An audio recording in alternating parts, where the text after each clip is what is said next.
Quantas almas se revelam no caminho que se segue, quanta alegria em tantos lábios que pedem,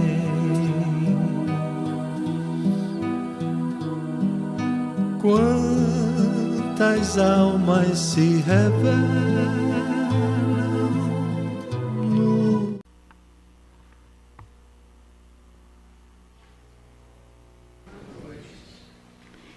Me sinto muito honrada em estar aqui nessa noite, comemorando essa trajetória tão linda que foi lida para nós na abertura dessa atividade. Então, que Jesus possa ser a nossa doce e meiga inspiração nessa noite e que Deus nos abençoe para que possamos apreender um tanto mais dos esclarecimentos que a doutrina nos traz. Hoje a nossa conversa, é buscar refletir sobre o verdadeiro sentido da vida. E para começar essa reflexão, eu convido a todos a acompanhar uma história muito singela e muito bonita que foi escrita por um pastor, escritor e diplomata americano, nascido no século XIX, chamado Henry Van Dyke. Ele nos conta a história do quarto sábio, talvez já conhecido de muitos, e vamos então compartilhá-la. Segundo o Henry, os magos que buscaram, compreendendo a estrela que viam no céu, buscaram encontrar aquele que seria o Rei dos Reis e que nós conhecemos bastante as suas trajetórias, seria acompanhado de um quarto amigo, o Artaban. Esse Artaban era um médico persa e muito dedicado aos seus ofícios, mas também buscava muito compreender nos movimentos dos astros, das estrelas, o sentido que a própria vida pudera oferecer. E ao tomar conhecimento por ver uma estrela diferente no céu, tomar conhecimento da vinda desse que seria o Rei dos Reis, nutriu de um desejo imenso de ir conhecê-lo. E juntos com seus amigos, Baltazar, Melchior e Gaspar, empreenderia essa grande viagem para oferecer os seus tributos, os seus presentes ao Mestre Jesus. Então, ele vendeu os seus bens, que eram bastante substanciosos, e adquiriu 3 pedras muito preciosas, uma safira, um rubi e uma pérola. Ele queria muito depositá-las aos pés de Jesus, saudando-o pela vinda na terra. Reuniu-se com o seu povo e convidou-os também a ir nessa viagem. Mas foi rechaçado, dizendo que isso deveria ser um delírio ou um sonho e que ele não fosse. Ele se despediu e partiu. Combinou de encontrar-se com os seus amigos num sítio próximo e com data e hora marcada, para lá devia seguir para não se atrasar. Já faltando pouco para chegar nesse sítio do encontro, viu ao longo da estrada, já à tardinha, algo que lhe chamou a atenção. E ele parou para ver o que seria aquilo caído, jogado no largo da estrada. E deparou-se com um homem já moribundo, caído, sedento, já quase a partir. Ele fez uma primeira análise, achou que ele já de fato estaria morto e disse assim: bom, de nada tenho para fazê-lo. Vou seguir viagem, senão vou me desencontrar dos meus amigos. Mas a sua consciência não permitiu que ele assim procedesse. E ele volta, retira, arrasta um pouco para uma sombra, embaixo de uma árvore. Olha aquele homem já desfalecido, era um judeu. E ele o trata da água e fica cuidando dele na estrada. Alguns dias depois é que esse homem consegue se reanimar e ele então se despede dizendo: olha, agora que não precisa mais desses meus cuidados, preciso partir. Vou encontrar os meus amigos para irmos depositar honras e oferendas àquele que vai ser o Rei dos Reis, o Rei dos Judeus. Ele era judeu, conhecia essa profecia e disse assim: olha, então não vá para Jerusalém, conforme me disse, porque o Rei dos Reis irá nascer em Belém. Despediu-se e foi, receoso de não mais encontrar os seus amigos no sítio, pois eles se demoraram tanto mais. E foi o que se verificou. Quando lá chegou, procurou a todos, olhava o horizonte e não encontrou mais ninguém. Nenhum rastro da caravana que seguiria pelo deserto. Entristeceu-se, mas pensou o seguinte: o que tenho a fazer agora? Se entrar no deserto como estou, em busca de segui-los, irei me perder e morrerei. Então o mais certo é voltar à Babilônia, vender a Safira, comprar provimentos, camelos e fazer uma viagem com segurança. E assim ele fez. Abriu mão do primeiro presente, mas estava satisfeito porque ainda tinha 2 outros caros presentes para ofertar a Jesus. Quando conseguiu chegar em Belém, o silêncio nas ruas chamou a sua atenção. Onde estavam as pessoas? Não ouvia ninguém. Ouviu somente o canto de uma mulher que vinha de dentro de uma casa simples e adentrou a casa procurando-a.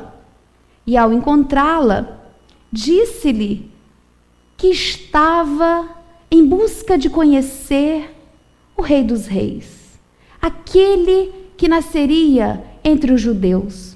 E ela lhe contou que uns dias antes passou por ali uma grande caravana com 3 magos muito ricos e que iriam presentear a Jesus.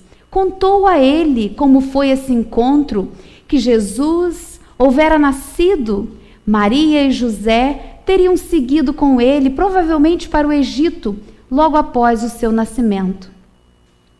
Ele ouviu, entristeceu-se por ter chegado atrasado nesse encontro tão esperado.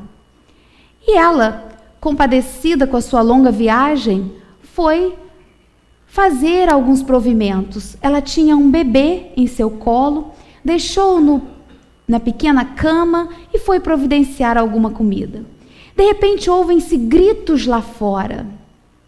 E ele vai à porta para ouvir. E alguém gritando nas ruas, passando e dizendo: acudam, os soldados estão matando as nossas crianças, estão matando os nossos bebês. A mulher, muito aflita, toma a criança, vai para um canto escuro da casa e se cobre com um cobertor, pedindo a Deus que o seu filho não acordasse, não chorasse, para que ela não fosse descoberta. Ele calmamente vai até a porta da casa, aguardando a chegada dos soldados. E quando chega, querendo entrar à casa para cumprir as ordens que recebera, encontra-o a dizer: aqui não tem nenhuma criança. Somente eu estou aqui na porta, aguardando a chegada de um soldado que pudesse receber essa linda joia, esse lindo rubi, para deixar que eu siga o meu caminho. O soldado, então, com os olhos saltando naquele rubi imenso, grita aos outros: podem seguir, aqui não tem nenhuma criança. E ele então volta-se para a mulher, pensativo, se houvera tomado uma boa medida, uma boa providência, porque mentira, ali havia uma criança, mas como deixar essa criança à mercê de um destino cruel, se ele podia contribuir?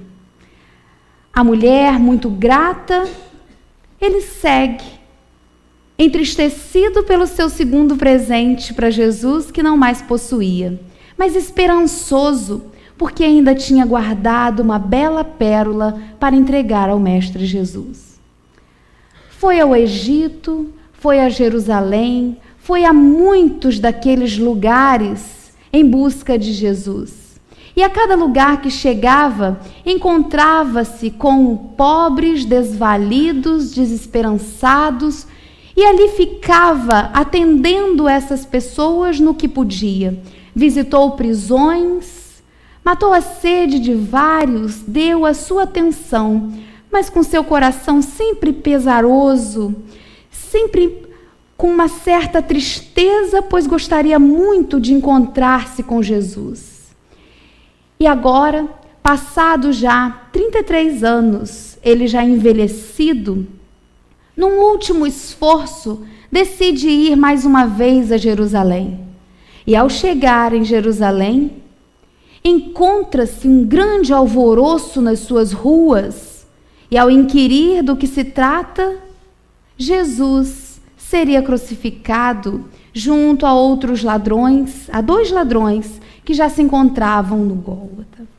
Ele então ouve dizer que esse homem que seria crucificado poderia ser um inocente, mas como diziam que ele era o Rei dos Reis, o Rei dos Judeus, era o seu crime, foi condenado a morrer. Ele então, reunindo esses últimos esforços, disse: vou encontrar-me finalmente com Jesus. Mal acabara de dar os primeiros passos, encontra uma jovem desesperada, que ao reconhecer nele traços persas, abraça-o, desesperada em lágrimas e em choros, dizendo que o seu pai, que era um comerciante persa, houvera morrido e, para saldar as suas dívidas, os soldados iriam prendê-la e vendê-la como escrava. Por favor, salve-me desse destino. Ele então recorre à pérola guardada em seu peito para encontrar-se com Jesus e entrega-lhe, dizendo: aqui tens o pagamento de suas dívidas. Vá. Nesse momento, quando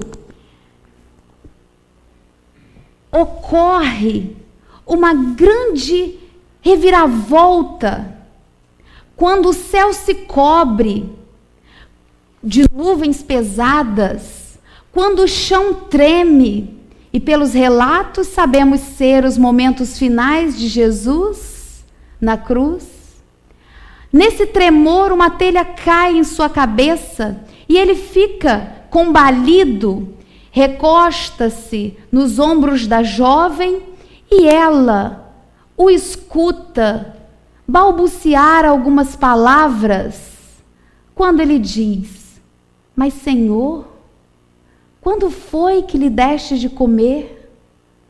Quando foi que lhe viste nu e te vestiste? Quando foi que lhe visitei na prisão? Quando foi, Senhor? Passei a vida inteira a procurar-te e nunca te encontrei. Foi quando ela também ouve uma voz a responder: toda vez que fizestes ao menor dos meus filhos, dos nossos irmãos, foi a mim que o fizeste. E ele então, já desfalecido, solta os laços do seu corpo de carne, feliz, porque o que ele pensou que iria ter um momento ao encontrar-se com Jesus, conclui que passou a vida inteira junto do Mestre Jesus, ao estar atendendo aqueles que o buscavam. E essa reflexão tão significativa de alguém que procura dar um sentido à sua vida, de encontrar o Mestre Jesus e para isso não poupando esforços de passar por um desfiladeiro, por caminhos desérticos, tortuosos, difíceis, mas com uma finalidade tão nobre. Esse Artaban, que é o sábio que sempre chegou atrasado ao compromisso que queria atender, mas por estar atendendo a compromissos outros tão mais importantes, certamente. Para nós é uma boa inspiração ao refletirmos no sentido e no significado da nossa vida, algo que, desde que despertamos no mundo hominal, buscamos fazer. Os sábios da antiguidade já o faziam. No Livro dos Espíritos, quando buscamos a questão 132, que trata do objetivo da encarnação, e quando Kardec inquire qual o objetivo da encarnação dos espíritos, os espíritos lhe respondem: Deus lhes impõe a encarnação com o fim de fazê-los chegar à perfeição. Essa resposta prossegue falando que para uns é uma expiação, para outros provação, mas para nós, nesse momento, basta essa primeira resposta, essa primeira frase dessa resposta tão significativa. Primeiro, Deus lhes impõe, é a palavra usada. Não pergunta qual seria a melhor forma que você gostaria. Impõe, por saber ser esta a melhor forma para o nosso crescimento. Que temos uma fatalidade ao ter nascido, ao sermos criados, que é de chegar à perfeição. Então, um objetivo, não para essa encarnação, mas para a vida que Deus nos deu, é de atingirmos a perfeição. É de trilharmos esse caminho, um tanto obscuro, poderíamos dizer assim, mas não fomos criados na obscuridade, fomos criados simples e ignorantes, mas para trilharmos esse caminho até chegarmos a essa perfeição, no exercício de compreender o mundo em que encontramos-nos, vamos adquirindo as nossas viciações. Ninguém nasceu vicioso. Nós nascemos simples e ignorantes. Ignoramos o desfecho da própria vida. E nas experimentações, muitas das vezes adquirimos esses vícios. Então, esse caminho que Deus nos impõe é de atingirmos a perfeição pelas nossas próprias conquistas. E como fazer isso? Talvez muitos de nós já tenham se perguntado isso muitas vezes. Eu quero ser melhor, eu quero modificar-me, mas como é que eu faço isso? Segundo o que vamos aprendendo, para atingirmos a perfeição, o que nós precisamos é de adquirir virtudes e eliminarmos vícios. Ao longo das nossas experimentações, vamos adquirindo as viciações, eu gosto muito de uma cena de um filme chamado A Guerra do Fogo, que mostra muito bem o período em que nós vamos acordando como seres hominais. E tem uma cena muito significativa, quando aqueles homens ainda muito primitivos, fazendo as suas experimentações, faz o seguinte: pega uma grande pedra e taca na cabeça daquele que está ali junto com ele, no lago, brincando. Taca com força na cabeça. E ele cai para trás, morto. Ele olha, tenta reanimar, chama, mas nada acontece. O outro continua caído. É nesse momento que a gente vai começando a fazer as nossas escolhas. Porque um faz assim, olha para a pedra e joga ela fora. Tem medo, porque aquela pedra fez o seu amigo deixar de estar ali com ele. Enquanto o outro olha e faz assim, uma pedra. Isso pode. São nesses momentos de despertamento que nós fomos adquirindo muitas das nossas viciações, que agora precisamos ir retirando-as. Realçamos ali o orgulho, sou forte, consegui sobreviver. O egoísmo, primeiro eu, para que eu possa sobreviver, depois os outros. Então, para prosseguirmos nas experiências, nós fomos aprendendo como fazer. Só que alguns foram tomando gosto pela forma de se fazer, maltratando ou indo ao encontro dos outros.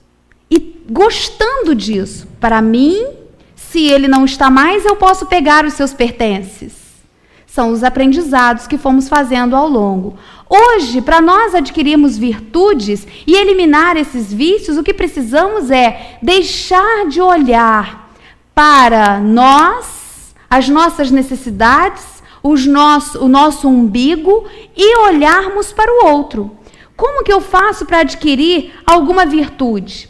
A aquisição de uma virtude, ela pressupõe sempre ajudar e servir. Por quê? Porque eu não consigo adquirir uma virtude sozinho. Se eu estiver no meio do deserto sozinho, qual a virtude que eu vou adquirir? Eu vou ter que fazer uma luta imensa para continuar vivo, né? Apesar das adversidades. Mas qual seria? Agora, se tiver uma pessoa comigo nesse deserto, eu já tenho condições de desenvolver todas as virtudes. A paciência, vamos pensar, uma delas. Ninguém adquire paciência sem o confronto, o convívio, o atrito com as outras pessoas. Porque na teoria, ao chegarmos aqui na casa espírita e estudarmos sobre a paciência, a gente se sente bem e fala assim, ai, graças a Deus, eu já sou tão paciente. Aí sai do centro, chega ali na frente, uma fechada no carro, no trânsito. Um telefonema ou uma mensagem do WhatsApp que está nos aguardando e que não é boa essa mensagem. Faz com que a gente nem lembre mais que a gente estava falando sobre paciência no centro. E já nos mostra qual é a nossa condição. Em que grau nós estamos de distância da aquisição da paciência. Porque aquele que ainda fala assim, mas olha, perdi a paciência. Ninguém perde o que não possui. E quando possui, não vai perder. Porque se adquiriu, não vai perder mais. Então, esse discurso de perdi a paciência, nós não vamos ter quando de fato adquirirmos.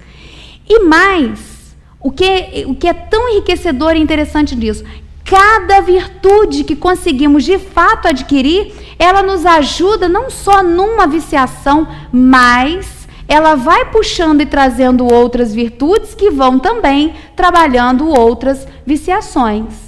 Então, ao adquirirmos virtude, vamos eliminando os vícios. Nós estamos vivos, fomos criados por Deus. Esse foi o nosso grande presente. E Deus nos criou da forma de simplicidade para que fizéssemos as nossas aquisições, as nossas conquistas. Isso, por si só, é motivo de já nos levar a um patamar de bastante alegria, diria de felicidade. Porque Deus, Ele é amor. É tudo o que nós precisamos.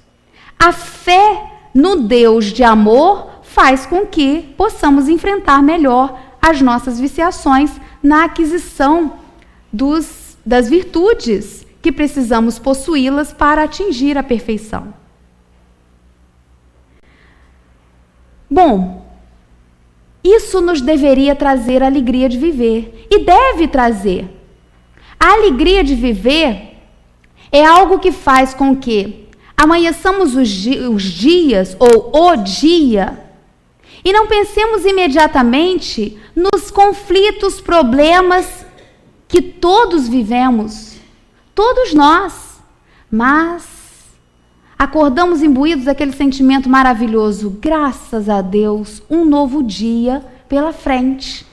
Por isso, esse amor divino já seria e já é suficiente para exercitarmos essa alegria de viver, porque a busca do ser humano nessa trajetória inteira é da felicidade. Se perguntarmos a qualquer pessoa, de qualquer idade, o que você quer? Eu quero ser feliz. Tem até um ritmo de uma música que fala assim, não é? Desde a antiguidade, os filósofos buscam um sentido para a nossa vida. E encontram na felicidade esse sentido da vida. Por isso, para muitos, o sentido da vida é a busca da felicidade. Eu trouxe 2 só para a gente pensar um pouquinho do pensamento deles. Tales de Mileto, 600 e tantos anos antes de Cristo, era um filósofo grego. Ele dizia o quê? Feliz é quem tem corpo são e forte, boa sorte e alma bem formada. Já descartava aí um tantão de gente, né? Um tantão de pessoas como nós. Ter o corpo saudável, nós sabemos hoje, as Olimpíadas aqui no Rio mostrou para a gente bem de pertinho que isso não é uma condição, porque existem pessoas muito saudáveis, entristecidas, enquanto tem pessoas que têm as suas debilidades, que estão lá, felizes da vida, não por adquirir as medalhas. Aqueles que adquiriam ficavam mais felizes ainda, mas por estarem vivendo essa grande trajetória, que é a vida, né? Já Platão, ele nos fala que o mundo dos sentidos e dos prazeres sensoriais inibe o encontro da felicidade verdadeira, porque nos torna presos ao mundo real, físico, que não é a realidade mais elevada. Então, Platão, 300 e tantos anos antes de Jesus, já traz uma grande distinção na felicidade que a matéria pode proporcionar, em detrimento daquelas que nos aguardam, que não são da vida física. Por que eu busquei trazer da antiguidade? Porque parece, às vezes, que é só a partir do espiritismo para frente que nós podemos ter as respostas que precisaríamos para o nosso progresso, para o nosso crescimento. E não é. Temos ao longo da história sempre os espíritos que vieram à frente para nos chamar, nos alertar e nos falar. É claro que com o advento da doutrina, e com esse que é o Leon Denis, né, o grande filósofo da doutrina espírita, essa explicação torna-se muito mais fácil de entender. Essa explicação que a doutrina nos traz sobre o sentido da vida, sobre a felicidade, faz com que entendamos muito melhor. São palavras que calam fundo em nossas reflexões. Segundo, eu tirei esse trecho do livro O Problema do Ser, do Destino e da Dor, que Leon Denis escreve. Segundo Denis, o objetivo da evolução, a razão de ser da vida, não é a felicidade terrestre, como muitos erradamente creem, mas o aperfeiçoamento do trabalho, do esforço, de todas as alternativas da alegria e da dor, até que nos tenhamos desenvolvido completamente e elevado ao estado celeste. E completa: Se há na terra menos alegria do que sofrimento, é que este é o instrumento por excelência da educação e do progresso. Um estimulante para o ser, que sem ele ficaria retardado nas vias da sensualidade. A dor física e moral forma a nossa experiência. A sabedoria é o prêmio. E se muitos de nós se queixam por estarmos na matéria, ele diz o seguinte: a matéria é o obstáculo útil, provoca o esforço e desenvolve a vontade. Ou seja, do que mais nós precisamos para ser feliz? Temos aqui todos os elementos, necessários a fazer essa trajetória em busca da perfeição, aproveitando muito dessa alegria de viver, de estarmos vivos. E nesse caminho, quando ele fala do trabalho, nesse caminho que nós estamos empreendendo, que é um longo caminho, nós vamos nos envolvendo com o quê? Com o trabalho que estiver ao nosso dispor. É uma forma de dar um sentido, no sentido mais estrito, a essa nossa trajetória atual. Se o sentido da vida, no sentido amplo, é chegar à perfeição, e o sentido dessa vida de agora? O sentido que faz com que acordemos, com que busquemos essas novas experiências, com que venhamos ao centro, com que passemos 50 anos trabalhando em prol do movimento espírita em Cabo Frio. O trabalho faz com que consigamos as virtudes que precisamos para chegar à perfeição. Será que 50 anos de luta e de trabalho, de muitos que provavelmente não estão mais na vida física, muitos já devem estar no mundo espiritual, não teve atrito? Não teve dificuldade? Não teve problema? Não tem até hoje? E não são esses atritos que fazem com que um aprenda a ceder, o outro tenha um pouco mais de tolerância em prol de algo maior.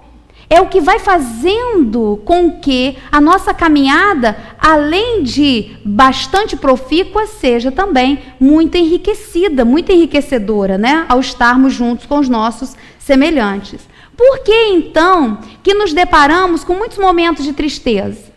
Preferi colocar momentos, porque dá uma ideia de ser bem breve e passageiro. Não é? Para a gente não pensar que, às vezes, são vidas, pessoas que passam a vida submersas numa grande tristeza. Por que esses momentos de tristeza nos acomete, faz com que às vezes acordemos de manhã, mas então, qual o sentido da minha vida? Por que não sou feliz como gostaria? Por que a minha vida não está como eu gostaria de estar? Gostaria que ela estivesse.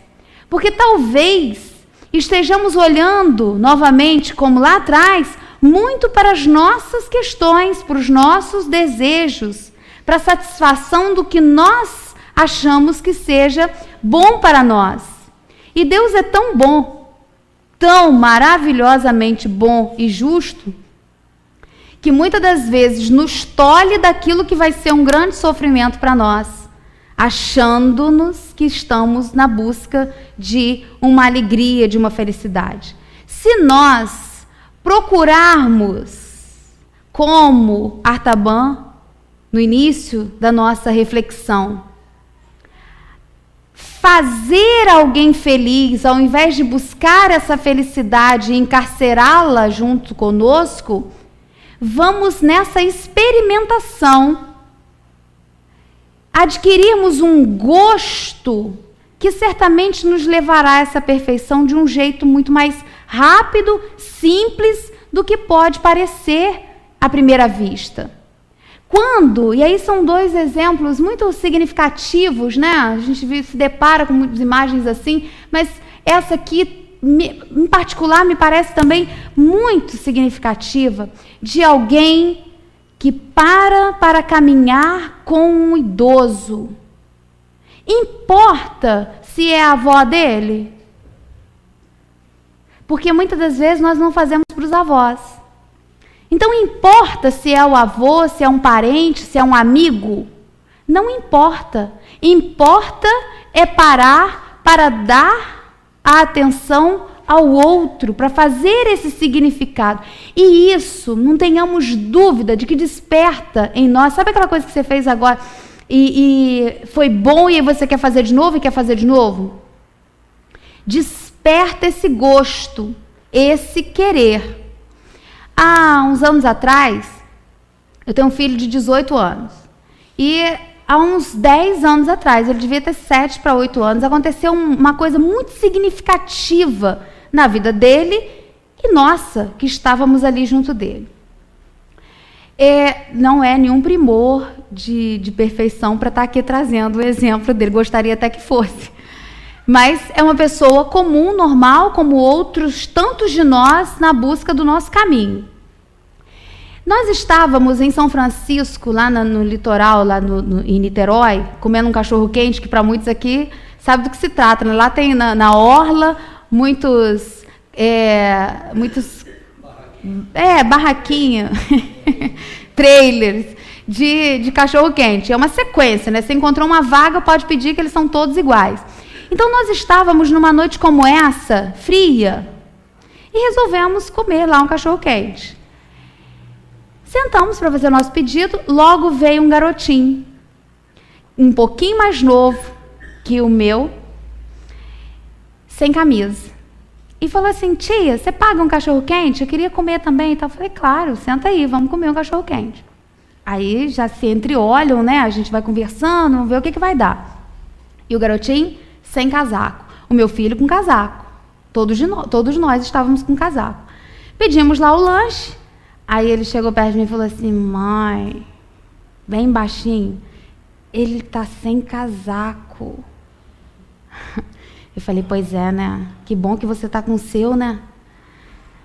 Aí ele ficou olhando e o cachorro quente para ser servido e tal. Se eu der o meu casaco para ele, você depois compra outro para mim? Eu falei: nem pensa. Se pensa que vai dar, porque amanhã eu vou sair correndo para comprar um casaco para você, não vou. Você tem outros casacos, se você quiser dar esse casaco a ele, vai ser uma coisa muito boa que você vai estar fazendo, mas desprenda-se. Mas era um casaco que, em particular, ele gostava muito. Mas se você achar um que tem esse negocinho verde, você compra. Eu falei: se um dia eu achar, vai ser difícil, mas se um dia eu achar um casaco azul com esse negócio verde, eu compro para você. Então dá a ele. Eu falei: não, dê a ele você. E aí pegou lá toda a sua vergonha, todo o seu jeitinho, foi lá e deu o casaquinho pro garotinho. Ele ficou feliz da vida com o casaco, mas ele estava com mais fome, né? Ele queria era o cachorro-quente. Chegou o cachorro-quente, ele pegou e foi correndo para encontrar lá com seus outros amigos ou irmãos, não sei, dividir lá, e nós continuamos ali fazer o nosso lanche. E se achegou, né, para poder o friinho, e de vez em quando passava o olho para ver se via o garotinho, mas ele ficou quieto fazendo as reflexões dele. E eu também, porque senão a gente fica dando uma aula de espiritismo a cada 5 minutos, quem é que aguenta, né? Nem a gente aguenta isso. Ficamos quietos, terminamos ali a refeição, e quando íamos saindo até o carro, que a gente olha assim na praia, tá aquele pontinho azul com verde correndo na areia da praia. O garotinho numa felicidade, agora coberto, brincando e correndo lá na areia da praia. A hora que ele viu aquilo, me chamou e falou assim: mãe, olha. E ele gravou, ele registrou aquilo, e os olhos dele naquele momento se encheram d'água. Tem mais de 10 anos isso. Sempre que essa história vem à lembrança por alguma razão, os olhos dele marejam da mesma forma que naquele dia. Porque foi um sentimento de encontrar alegria e felicidade na felicidade do outro. Isso é uma marca que vai ficar para sempre. Pode ser que o garotinho já tenha recebido quantos casaquinhos? já tenha feito quantos lanches. Para ele, pode não ter sido significativo, mas para quem deu, foi muito significativo, porque ativou essa felicidade de fato, essa felicidade verdadeira, porque fez o outro feliz. E é numa coisa muito singela. Nós vamos tendo as oportunidades mais variadas disso. O que faz com que nós, muitas das vezes, fiquemos presos, acabrunhados, infelizes, porque nós queremos que alguém nos faça feliz, que alguém se importe conosco. E o caminho, ele é o contrário. Nós é que devemos nos importar com o outro, porque aí sim vamos, inclusive, perceber quando as pessoas se importam conosco. Muitas vezes nós estamos tão presos nas nossas dificuldades, problemáticas, infelicidades, e eu poderia falar uma porção de palavras assim, que existem pessoas que são atenciosas, carinhosas, estão conosco, mas nós não sentimos. Nós não percebemos. E às vezes continuamos a repetir assim, me sinto tão sozinho, ninguém me entende, ninguém tem paciência comigo. Aquela lorotada toda que a gente... Lorotada dando atenção a ela, porque é o momento que se vive. Mas perto do que se pode viver, realmente é um mimimi. Quando nós saímos desse mimimi, dessa lamúria, dessa reclamação, para enxergar alguém, nós vamos perceber como é que é na nossa vida e a gente não tinha parado para prestar atenção. Porque estamos submersos às nossas dificuldades, nas nossas viciações, inclusive nessa viciação de sermos atendidos, de que o mundo pare, porque aconteceu alguma coisa comigo. E não vai parar, a beleza da vida e do mundo é essa, ela vai continuar trazendo outras oportunidades até que nós consigamos perceber. Mas quando aprendemos no que a doutrina nos traz, e é esse uma mensagem que está sendo muito usada aqui para a reflexão desse mês, né? Uma mensagem do Camilo, que fala sobre os tempos de valorização da vida. Nós, espíritas, somos chamados a dar o nosso testemunho de lucidez, de fortaleza moral e de fraternidade, a fim de que o processo educacional que o Espiritismo apresenta, muito além de receber o reforço na nossa teoria, possa contar com o vigor da vivenciação dos espíritas no meio social.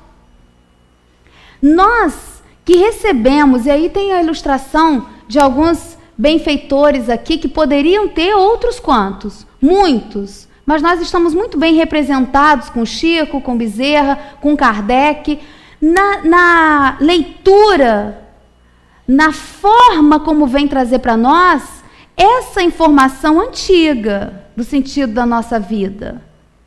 Deve ser motivo suficiente para que, ao virmos aqui no centro, buscar, sabe quando nós buscamos reacender, reavivar na nossa mente, é isso que uma casa espírita faz? Aquilo que desejamos e que queremos, já deve ser motivo suficiente para nós sairmos daqui cantando o hino de bênçãos que é viver, estarmos vivos. É procurar nessas vindas nossas aqui, formas de fazer com que enfrentemos as nossas dificuldades e possamos dar um sentido à nossa vida enquanto rumamos à perfeição. Que sentido? Se a verdadeira felicidade não vamos encontrar nas coisas terrenas, que já sabemos disso desde a antiguidade, busquemos então nesse encontro, nessa satisfação com o outro. Eu vou dar novamente esse exemplo dos 50 anos, que eu achei muito significativo, né? Essa leitura inicial dos 50 anos do movimento espírita aqui em Cabo Frio. Dedicar a vida para fazer com que postos luminares como esse pudessem estar aqui na região é dar um sentido para a vida maravilhoso, enquanto caminhamos em busca da perfeição. É vir para uma casa que, além de nos acolher, nos instrui, nos orienta e nos ajuda a trabalhar as nossas viciações, porque se eu não estiver desperto, prestando atenção nos encontros que a vida tem me favorecido, o centro espírita me ajuda. Quando diz assim, olha, nós estamos com um trabalho de assistência em tal lugar, ou tal dia vem umas pessoas aqui que estão precisando de assistência. É o momento da gente fazer assim, oi, eu tenho para dar. Eu tenho para dar mais do que os tesouros que Artaban estava levando para depositar aos pés de Jesus. Eu tenho para dar o que de fato Jesus se alegrou ao receber de Artaban, que é o quê? Que é o meu tempo, a minha disponibilidade, a minha atenção para estar com o outro. Então, os tesouros que vão fazer da nossa vida um hino de alegria e de bênçãos, trazemos conosco. Não precisamos ficar preocupados se iremos ter para dar, porque nós temos gratuitamente conosco. Isso faz dar um sentido para a vida. E quando Leon Denis fala para nós sobre a dor, é um chamamento maravilhoso que nós vamos, muito da literatura espírita, muitas das pessoas que às vezes conhecemos, nós identificamos esse momento que a dor chega e fala oi. Mas não é um oizinho manso às vezes não, né? É um oi mais oi, de fato. Eu gosto muito, talvez eu já tenha até falado isso aqui, mas a dor para mim é um exemplo que eu gosto na singeleza do que é a vida no campo, que faz a gente entender a dor como um benefício maravilhoso. Eu fui criada na roça, tive essa felicidade, né? Então, ao longo da minha infância, eu assisti muitas coisas simples da plantação. Então, quando junta lá os animais para arar a terra, que hoje tem máquinas, né? Mas ainda em muitos lugares é feito devagarinho, com alguém conduzindo um arado através dos animais. E eu achava muito curioso isso, ao longo da vida que eu pude refletir, como vou falar agora, mas quando criança ficava essas imagens. Botava lá as duas juntas de boi, o aradinho, e ele ia. E a pessoa, o tocador, tinha sempre um garruchão à mão. Vocês não sabem o que é garruchão, né? Aquela expressão. Alguém, ao menos, não, né? Mas vou falar, sabe o que é garruchão? Garruchão é uma vara comprida que você tem na ponta um metal. Um pequeno metal. Não é uma agulha, mas é pontiagudo. E para que ele serve? Serve para o tocador não precisar ter que ficar indo lá, por isso a vara comprida. O boizinho lá da frente começou a... Tô com preguiça, não quero ir agora, hahaha. Vai no garruchão, no lombinho do boi, e ele faz assim, ó, acorda. Ele acorda e começa a andar. Hoje, a Sociedade Protetora dos Animais, ou alguns daqui podem estar se tremendo na cadeira, pensando assim, ah, meu Deus do céu, coitadinho lá do boi que vai levar... Não mata. Não é para isso. Não é para isso. É para despertar no trabalho que ele assumiu. Às vezes eu falava isso com meu pai ou com meu avô, eu falava assim, mas o boi deve estar cansado. Então você olha quando ele começa o serviço. Porque se é cansaço, o cansaço tem que vir depois de um tempo de jornada, né? Assim? Então teria que ser depois do almoço que o boi ficaria cansado. A parte da manhã ele devia ir rapidinho. Não é isso que acontece. Como não é assim que acontece conosco.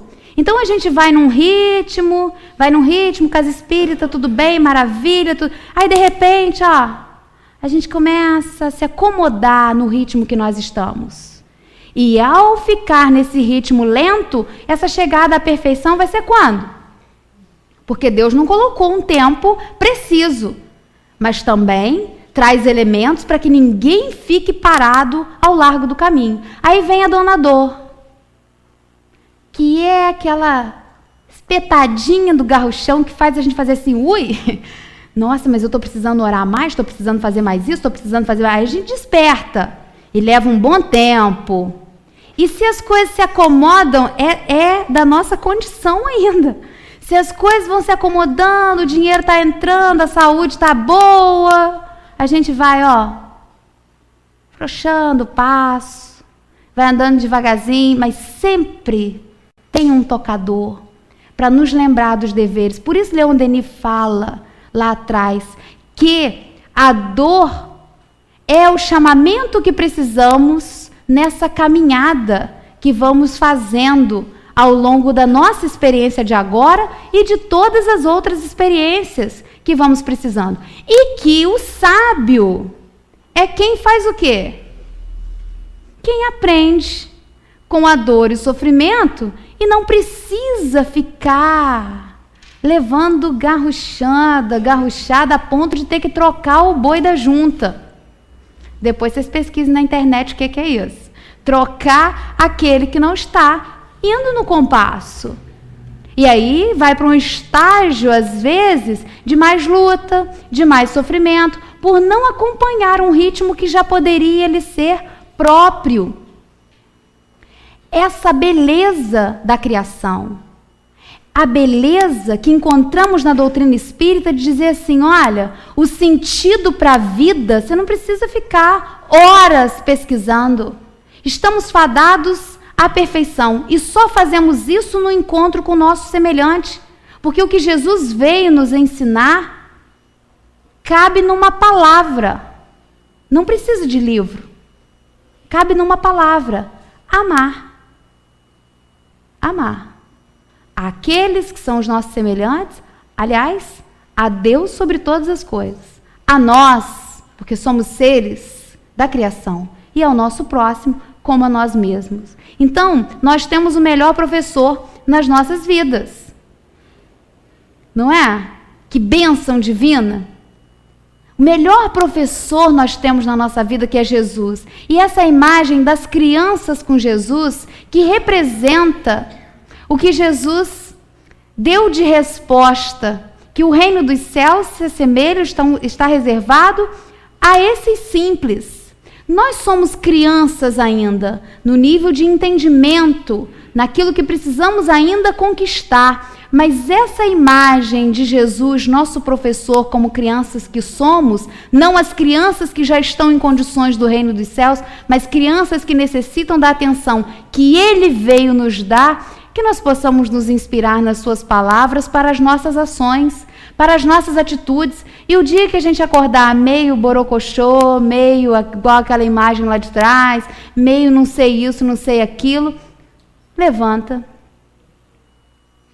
sacode aí a poeira, dá a volta por cima do seja lá o que for e prossegue na vida cantando o hino de bênçãos que é estarmos vivos, termos sido criados por Deus e educados por Jesus. Lindo, né? Criados por Deus e educados por Jesus. Que Ele possa nos inspirar em todos os dias de nossas vidas. Muita paz.